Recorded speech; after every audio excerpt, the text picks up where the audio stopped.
Party দিচ্ছে না, যেখানে জামাত পার্টি দিচ্ছে সেখানে এনসিপি বিএনপি পার্টি দিচ্ছে না। আবারও নাটক। এইসব নাটক যদি আবার সৃষ্টি হয়, বাংলার জনগণ আরেকটি আন্দোলনের মাধ্যমে আপনাদেরকে দেশ থেকে বিদায় করতে বেশি সময় লাগবে। এখনো সজাগ হয় না। যতগুলি রাজনৈতিক দল রেজিস্ট্রেশন আছে, আমি বিশ্বাস করি প্রত্যেকটি রাজনৈতিক দলের চেয়ারম্যান মহাসচিবের যোগ্যতা আছে রাষ্ট্র পরিচালনা করা। আমি বিশ্বাস করি বাংলাদেশে অনিবন্ধিত 300 রাজনৈতিক সংগঠন এবং নিবন্ধিত 300 রাজনৈতিক সংগঠন প্রত্যেকেরই রাষ্ট্র পরিচালনা করার যোগ্যতা আছে। মাননীয় প্রধান উপদেষ্টা থেকে বলবো, আপনি সবাইকে নিয়ে একবার আলোচনায় বসে দেশে কিভাবে জনগণের ভোটের নিরাপত্তা দেওয়া যায়, সত্যি আপনি নিরাপত্তা দিতে পারবেন।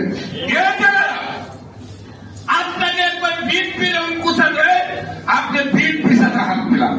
একবার যখন জামাত আপনাকে কুচা দেয়, আপনার জামাতের সাথে হাত মিলান। একবার যখন এনসিপি আপনাকে কুচা দেয়, এনসিপির সাথে হাত মিলান। এই 3 দল আপনার সাথে সেকেন্ডে সেকেন্ডে যোগাযোগ করতে পারে। আর অন্যান্য রাজনৈতিক দল দরখাস্ত দিয়ে আপনার সাথে 2 সপ্তাহে 3 সপ্তাহে 1 মাসে সাক্ষাৎ করতে পারে না। এই যদি আপনার অবস্থা হয়, সস্তার দিন অবস্থা আপনার হবে ইনশাআল্লাহ। আপনি ভয় পাইয়ে ওই চেয়ার বসছেন কেন? ওই 3 দলকে ভয় পাইয়ে আপনি চেয়ার বসছেন কেন? রাজনীতি করলে সারা জীবন তো রাজনীতি করেন নাই। আমরা সব সময় এক পা জেলে রাখি, ফাঁসির রশি গলায় নাকি কথা বলবেন। আপনি ওই চেয়ারে বসার আগে আপনি হিসাব করা উচিত ছিল যে আপনার 20 কোটি মানুষের নিরাপত্তা দেওয়ার জন্য বসেছে। আল্লাহর অশেষ রহমতে আল্লামা এনামুদ্দিন মহোদয় এদেশের ফুলতলী, সোনাকান্দা, সরসিনা, আটরাশি, মাইজবাজারের শ্রীকোট দরবার শরীফে যেখানে আপনারা দাওয়াত দিয়ে যাবেন, সেইখানে দেখবেন আল্লামা এনামুদ্দিনের গ্রহণযোগ্যতা রয়েছে। এবং প্রত্যেকটা দরবারে, আরে আপনারাই তো বলেছেন যে খালি ফুলতলীর মহিলারা ঢাকা শহর হয়েছে, জামাত আর এনসিপির থেকে বেশি হবে। আল্লামা এনামুদ্দিন মহোদয় মহাসচিব, আল্লামা সৌম আব্দুল সামাদ মহোদয় সোহরাওয়ার্দী উদ্যানের মহাসমাবেশ ঘোষণা দিয়েছে। ইনশাআল্লাহ আপনারা দেখবেন, আপনারা যদি ফুলতলী, সোনাকান্দা, সরসিনা, আটরাশি, মাইজবাজার, শ্রীকোট দরবার শরীফে আপনাদের সেই রাজনৈতিক দলের টিমগুলো দাওয়াত দিয়ে যান, তাহলে বিএনপি আওয়ামী লীগ জাতীয় পার্টি জাসদ মিলিয়েও এই সমাবেশ করতে পারবে না। আপনাদেরকে বৈধ করবো ইনশাআল্লাহ। বাংলাদেশের সর্বোচ্চ জমায়েত হবে বাংলাদেশ ইসলামী ফ্রন্টের নেতৃত্বে। আপনাদের 100 দলের রাজনৈতিক নেতারা যারা জড়িত রয়েছে, তাদের নেতৃত্বে আল্লামা এনামুদ্দিনের নেতৃত্বে, আল্লামা সৌম আব্দুল সামাদ মহোদয়ের নেতৃত্বে আমরা সেই মহাসমাবেশ করে দেখাবো ইনশাআল্লাহ, যদি আপনাদের সবাই সহযোগিতা থাকে। বিশেষ করে আজকে আমরা 24 ঘন্টা একটা টেলিভিশন শুরু করেছি।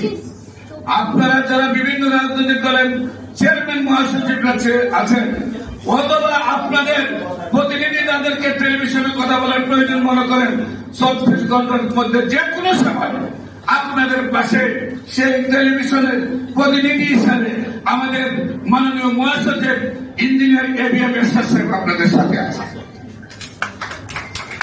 যখন খুশি আপনারা টকশোতে আসে যা বলার প্রয়োজন মনে করেন তখনই তা বলবেন। 24 ঘন্টা সেই টেলিভিশনটি চালু থাকে। এবং আপনাদের খুব কাছে আমরা অফিস নিয়েছি, সেটা হলো ফানেস টাওয়ার, যেটা হলো ফ্রন্টন টাওয়ারের বরাবর যে বিল্ডিংটা।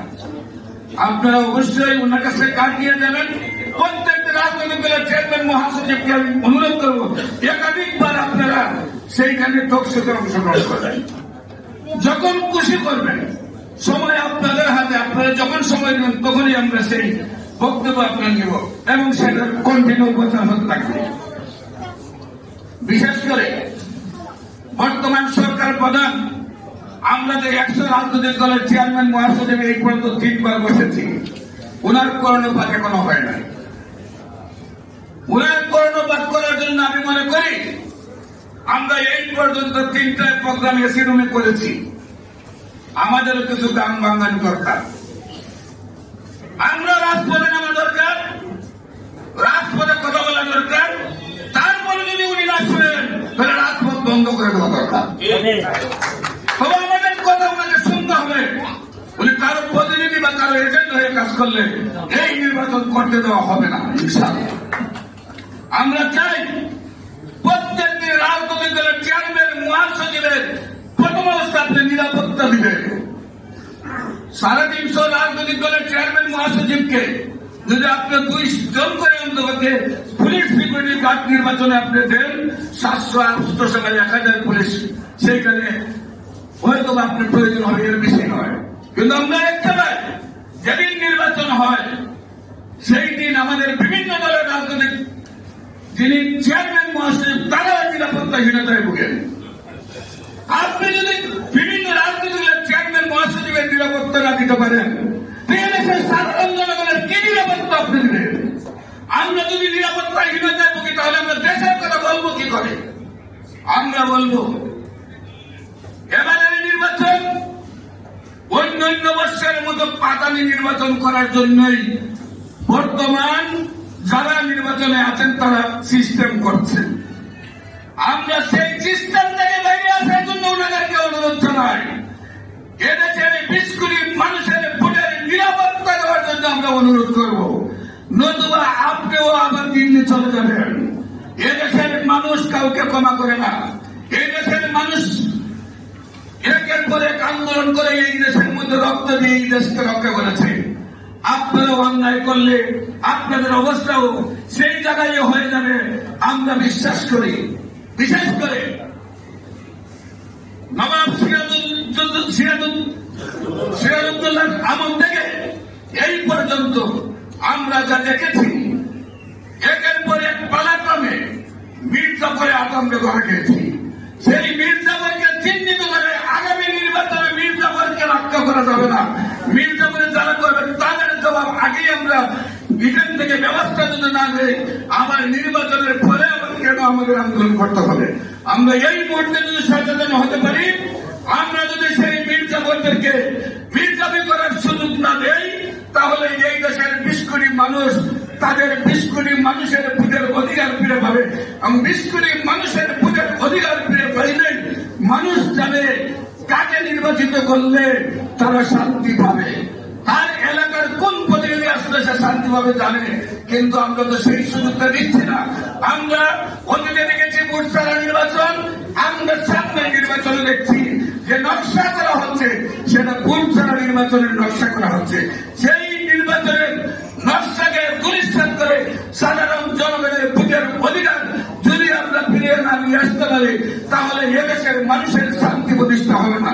এবং আল্লামা ইমামউদ্দিন মহোদয়ের নেতৃত্বে আপনারা যখন যে কাজে যেভাবে অংশগ্রহণ করতে চান, যে কর্মসূচি নিতে চান, আমরা সেই সব কর্মসূচিতে আপনাদের সাথে সর্বক্ষণ 1 বিন্দু রক্ত থাকতো আমরা আপনাদের পাশে থাকবো ইনশাআল্লাহ।